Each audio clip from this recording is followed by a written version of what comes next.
Halo guys, balik lagi di Dharma Friday. Kok biksu nggak boleh makan malam sih? Pertanyaan ini sering banget muncul, terutama dari umat awam yang baru mengenal ajaran Buddha. Di kehidupan sehari-hari, kita terbiasa sarapan, makan siang, lalu makan malam. Tapi dalam aturan bagi para biku, makan setelah tengah hari disebut wikala bojana. Dan itu termasuk pelanggaran. Loh, kenapa bisa begitu? Apa alasannya? Apa semua biksu di seluruh dunia juga menjalani aturan ini? Menariknya, kalau kamu perhatikan lebih jauh, ternyata ada juga biksu yang makan malam. Nah, ini makin bikin penasaran. Kok bisa? Apakah itu melanggar? Atau ada kondisi tertentu yang membolehkannya? Video ini akan membahas tuntas kenapa aturan makan ini ada sejak zaman Buddha. Apa makna spiritual di baliknya, dan gimana penerapannya di berbagai tradisi Buddhis. Kita akan bahas tanpa menghakimi, tanpa memihak, hanya mencoba memahami dengan jernih dan terbuka. Karena di balik satu mangkuk nasi saat petang, bisa jadi ada cerita panjang soal latihan, adaptasi, dan kebijaksanaan. Yuk kita telusuri bersama.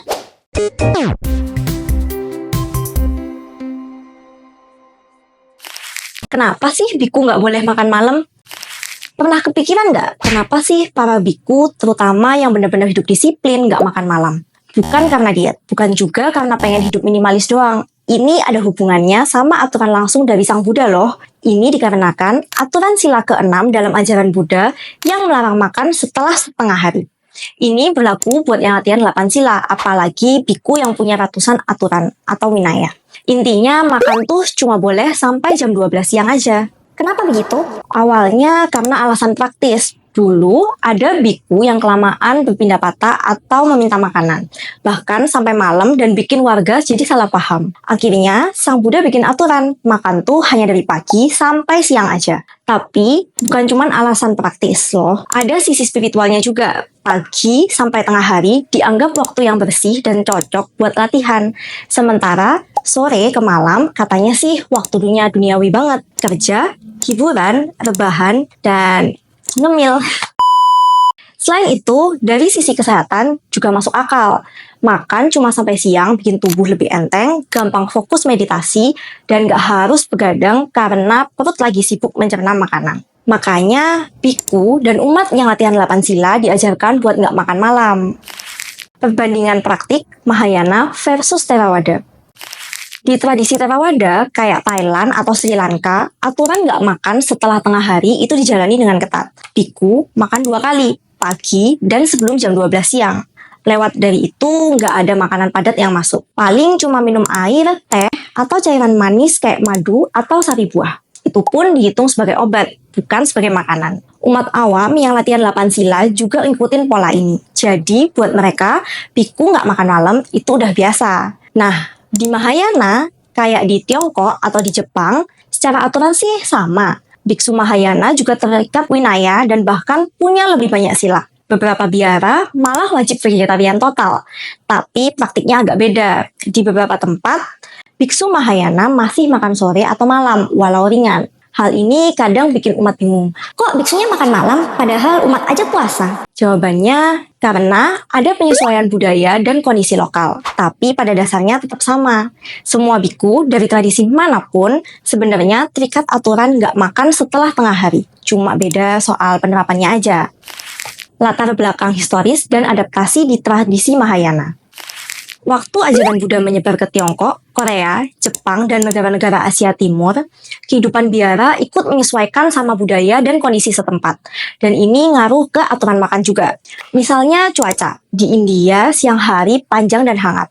Tapi di Tiongkok Utara atau Jepang, musim dinginnya panjang dan malam bisa super dingin. Jadi wajar kalau beberapa biara di sana mulai ngasih bubur encer atau minuman hangat di malam hari. Apalagi buat biksu yang udah sepuh dan yang butuh tenaga lebih. Terus, soal pola hidup, dulu di India, para biku jalan keliling buat pindah patah.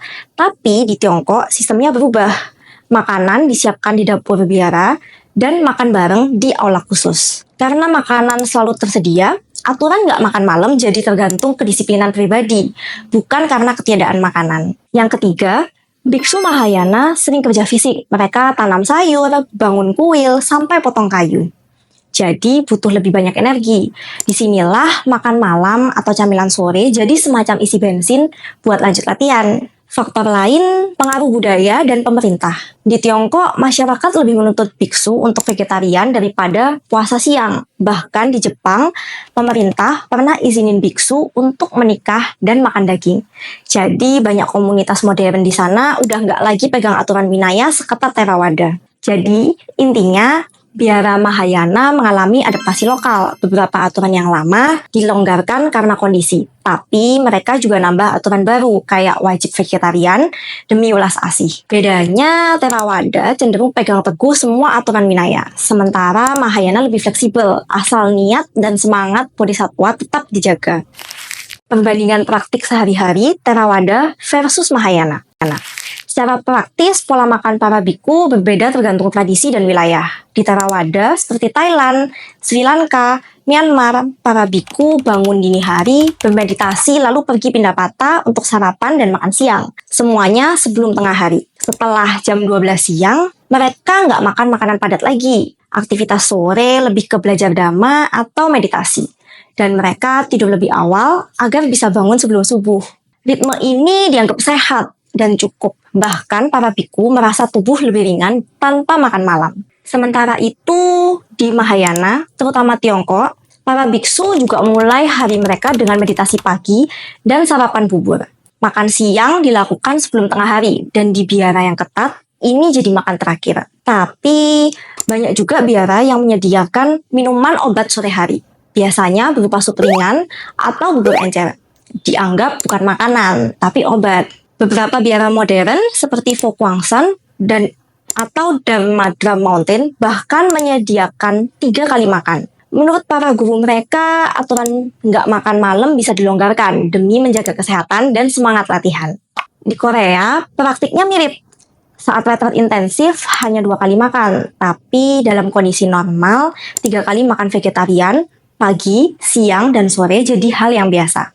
Menunya tetap sederhana dan bebas dari bawang atau garlic karena alasan meditasi. Di Jepang, peraturan jauh lebih longgar. Banyak biksu yang menikah, makan 3 kali sehari, atau bahkan tinggal bersama keluarga di kuil. Fokus mereka lebih ke meditasi dan pelayanan umat daripada aturan Vinaya klasik. Intinya, banyak komunitas Mahayana menyesuaikan pola makan mereka dengan cuaca, kebutuhan fisik, dan peran sosial. Kenapa biksu Mahayana boleh makan malam? Lalu muncul pertanyaan, Kok bisa? Bukannya ada larangan dalam Vinaya? nah ternyata ada beberapa alasan utama kenapa sebagian biksu Mahayana tetap makan malam. Yang pertama, faktor kesehatan dan iklim. Di daerah dingin, tubuh butuh lebih banyak energi. Kalau terlalu lama tanpa makan, bisa drop. Maka makan malam ringan dianggap bukan melanggar, tapi menjaga kesehatan biar tetap kuat latihan dan pelayanan. Yang kedua, aktivitas yang padat. Banyak biksu Mahayana juga sibuk mengajar, menjalankan vihara, membantu umat, dan semua itu butuh tenaga. Dalam logika mereka, lebih baik makan sedikit pada sore ataupun malam, daripada tumbang dan malah nggak bisa bantu siapapun. Yang ketiga, perbedaan fokus spiritual. Theravada fokus pada pengendalian diri lewat disiplin keras. Puasa siang jadi latihan penting, sementara Mahayana lebih fokus pada ulas asih dan niat di balik tindakan. Yang keempat, fleksibilitas Vinaya. Di beberapa negara seperti Jepang, Vinaya tidak terlalu ditekankan. Mereka lebih menekankan latihan zazen, sutra, atau chanting. Maka aturan seperti puasa siang jadi nggak diutamakan, dan masyarakat pun udah terbiasa dengan itu. Yang kelima, vegetarianisme versus waktu makan. Biksu Mahayana menambahkan aturan pantang daging, yang justru nggak ada di Theravada. Sementara di Theravada lebih penting kapan makan daripada isi makanannya. Perbedaan praktik makan antara tradisi Theravada dan Mahayana sebaiknya nggak kita lihat sebagai siapa yang lebih benar atau lebih disiplin, melainkan sebagai refleksi dari penyesuaian konteks, iklim, dan misi spiritual masing-masing. Theravada menekankan keteguhan menjaga bentuk asli Vinaya, sementara Mahayana kadang memberi kelonggaran demi kesehatan, pelayanan sosial, atau pertimbangan lokal. Meski demikian, banyak biksu Mahayana tetap memilih nggak makan malam sebagai latihan pribadi, yang membuktikan kalau semangat pengendalian diri tetap hidup. Umat sebaiknya memahami hal ini tanpa tergesa menghakimi. sebab keduanya punya alasan dan landasan kuat di jalur Dharma. Jadi, yuk kita dukung para anggota Sangha sesuai tradisinya, bukan dengan penghakiman, tapi dengan pengertian. Karena sejatinya, berbeda jalan itu bukan berarti kita berbeda arah, selama semuanya menuju pada Dhamma. Oke teman-teman, makasih ya udah mau nonton video ini. Ikuti konten-konten kita selanjutnya yang bakal bahas tentang kehidupan seputar agama Buddha yang informatif dan pastinya seru. Kalau ada yang mau kasih revisi, pertanyaan, atau menambahkan pendapat, bisa langsung aja tulis di kolom komentar. Kita bakal diskusiin bareng-bareng ya guys. Jangan lupa buat like, komen, dan subscribe ya, biar kalian gak ketinggalan update seputar agama Buddha. Bye-bye!